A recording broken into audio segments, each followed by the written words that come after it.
Lesson 3, Unit 3, the implementation phase. The implementation phase is the longest phase in the project lifecycle. It is the phase where most of the project outputs are developed and delivered to key stakeholders for acceptance. As a project manager, you need to take all the necessary actions to ensure that activities and outputs are delivered according to the plans. Here's the implementation phase in the project cycle. This phase receives inputs from the planning phase, including all the instructions and procedures to complete the work. The project team and other people involved will use the plans to guide their work. This phase provides inputs to the monitoring phase.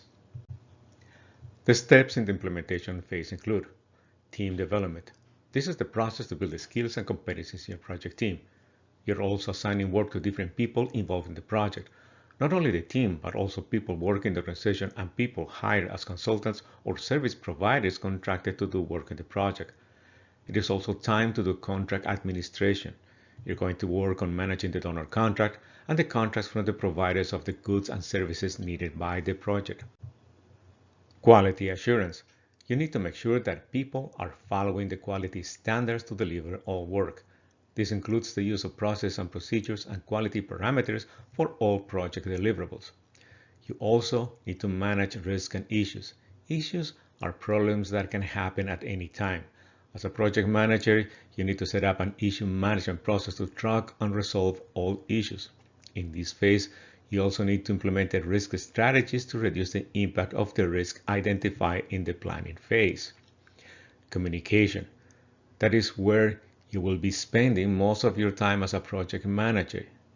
You will spend about 80% of your time communicating with the team, partners, consultants, management, beneficiaries, and other key stakeholders.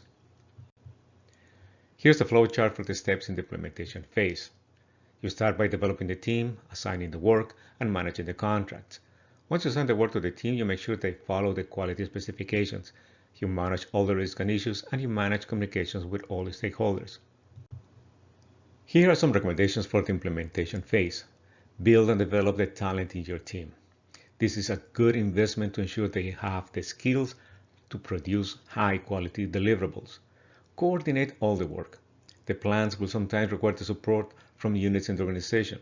You might have consultants, providers, partners, and you need to coordinate all this work and make sure there are no delays caused by confusion from not following the plans. Spend time managing all issues and don't postpone this work.